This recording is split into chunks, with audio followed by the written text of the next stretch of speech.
Magandang gabi po, Good Tree family. Let us now meditate po ang salita ng Diyos sa gabing ito mula sa Book of John chapter 1 verse 15 to 17. Ang sabi po dito, pagkakain nila, tinanong ni Jesus si Simon Pedro, Simon, anak ni Juan, iniibig mo ba ako ng higit kaysa mga ito? Opo, Panginoon, nalalaman ninyong iniibig ko kayo, tugon niya. Sinabi sa kanya ni Jesus, pakanin mo ang aking mga batang tupa. Muli siyang tinanong ni Jesus, Simon, anak ni Juan, iniibig mo ba ako? Sumagot si Pedro, opo, Panginoon, nalalaman ninyong iniibig ko kayo. Ani Jesus, pangalagaan mo ang aking mga tupa. Pangatlong ulit na tinanong ni Jesus, Simon, anak ni Juan, iniibig mo ba ako? Nalungkot si Pedro sapagkat may ikatlo siyang tinanong, iniibig mo ba ako? At sumagot siya, Panginoon, nalalaman po ninyo ang lahat ng bagay, nalalaman ninyong iniibig ko kayo. Sinabi sa kanya ni Jesus, pakanin mo ang aking mga tupa. The title of the message po na nais ko pong ibahagi sa inyo ngayong gabi ay the importance of consolidation. Consolidation po came from the root word solid. And consolidation means to make something physically stronger or more solid. Ang salitang consolidate po ay karaniwan pong ginagamit sa mga pundasyon katulad ng poste, dingding, or pader. Consolidate ay tumutukoy po sa pagtatatag ng matibay na pundasyon o pagpapatibay ng pundasyon ng anumang bagay. To make it solid, to make it firm and unshakable. That is the meaning of consolidate.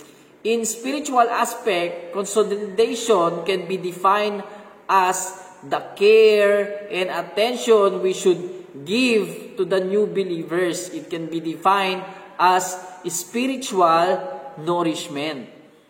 Kanina, we have read about the conversation between Jesus and Peter. At dito, Jesus challenged Peter.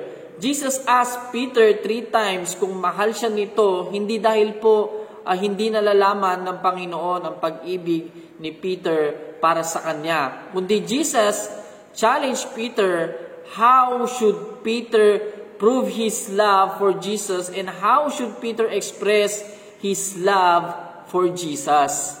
And at the same time, Jesus is showing to Peter kung ano ang kalooban ni Jesus. Jesus also redirect Peter sa kanyang pagkatawag because in verse 3 ng chapter 21, makikita natin doon na after Jesus died on the cross, hindi na nagfa-function si Peter as one of Jesus' disciples. Kung hindi, bumalik siya sa kanyang dating buhay bilang mangingisda. Jesus called the disciples to be His followers.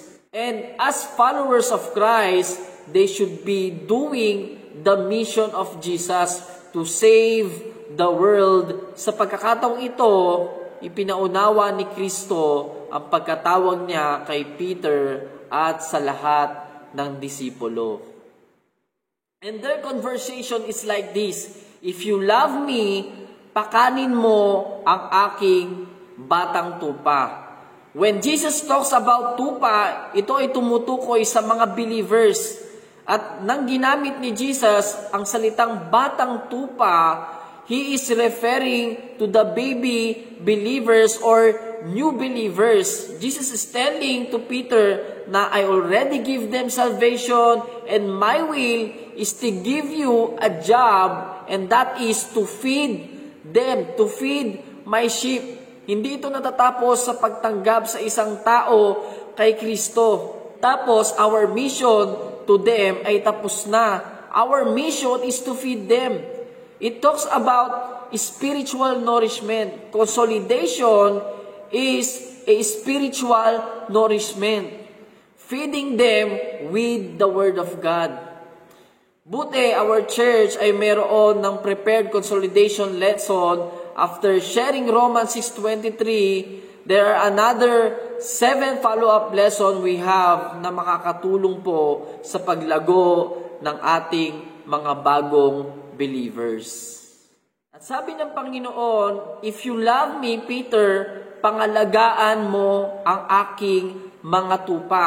Kung mapapansin natin, wala na yung salitang batang tupa. It means tinutukoy ni Jesus ang paglago ng mga batang tupa, and still, He is telling to Peter, your mission is not yet done. You need to take care of them, to guide them, and to lead them. Consolidation is giving them direction. New believers needs guidance kasi they don't know how should they live. Hindi nila nalalaman kung paano sila lalakad ayon sa kalooban ng Diyos. At hindi lang iyon, ang sabi ng Panginoon kay Peter, if you love me, pakanin mo ang aking mga tupa. Anong ibig sabihin nito? It means consolidation never stop. Habang nabubuhay sila, they are under our responsibility. We have only 7 consolidation lesson. That means that is for only 7 weeks. And after that, we can nurture them and help them to grow in their faith sa pamamagitan po ng mga sermon, ng mga messages na naririnig natin. Kaya nga importante, tayo ay nagsusulat. And we can guide them through our own daily devotions. Kaya nga, sa nagko-consolidate, importante, may sariling reflection sa Word of God at nagte-take note every time na nakikinig ng salita ng Diyos.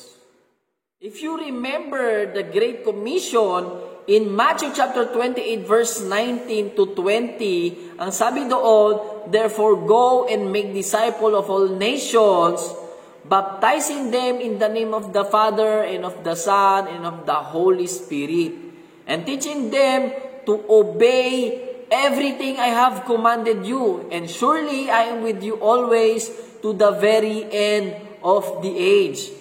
Dito, hindi po sinabi na make converts. Hindi sinabi doon na evangelize lamang and then our job, our mission is already finished. But instead, make disciples. Make every person you know to become follower of Christ. And in verse 20, ang sabi doon, teaching them to obey everything I have commanded you. So makikita natin dito, consolidation ay commandment ng Diyos.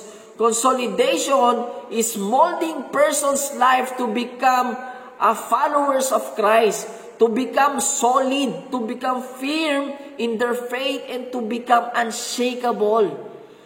Consolidation is necessary because God has called us to consolidate people. Consolidation is necessary dahil hindi natin alam kung talaga bang tumanggap sila sa Diyos. Hindi nila alam kung paano mamuhay at lumakad ayon sa kalooban ng Diyos. They need guide. Hindi natin alam ang kanilang pinagdadaanan at maaaring madaig sila ng kanilang mga pagsubok. They need us. Kailangan nila tayo.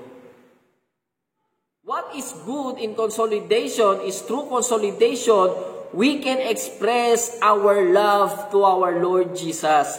Every time na sinasagot ni Peter si Jesus na, yes, Lord, I love you, Lord. And ang sabi ng Panginoon, feed my sheep, take care of my lamb, feed my lamb. If we are doing the work of consolidation, we are expressing our love to our Lord Jesus Christ. Every time na pinangangalagaan natin ang kaluluwa ng iba, na ipapadama natin sa Diyos, sa ating Panginoon, ang ating pag-ibig para sa Kanya. If we really love Jesus, let us take care of His sheep. Let us evangelize and consolidate people for the glory of God. Sa gabi pong ito, I want to share yung aking naranasan this whole week during the time of my visitation and evangelism. This week, I visited 5 people po. 2 of them ay kinoconsolidate ko na, and another 3 ay evangelize this week. And to tell you po, every time po na ako ay lumalabas ng bahay to visit and to evangelize, lagi pong may nangyayaring battle sa loob ko. I want to do it dahil this is my expression of my love sa ating Panginoong Hesukristo, but merong struggle pa rin sa loob ko dahil maraming pumapasok sa isip ko, marami akong takot na nararamdaman, nagtatalo yung isip ko na gagawin ko pa ba ito o huwag na lang muna. I was afraid sa mga rejection, sa mga past experience ko during evangelism. Natatakot ako baka hindi nila ako pakinggan dahil mas matanda sila sa akin. Natatakot ako magkamali, natatakot ako dahil sa bahay pa lang, nanginginig na itong mga kamay ko, at baka sa lugar na iyon, mautal ako, manginig yung boses ko habang nagbabahagi ng salita ng Diyos.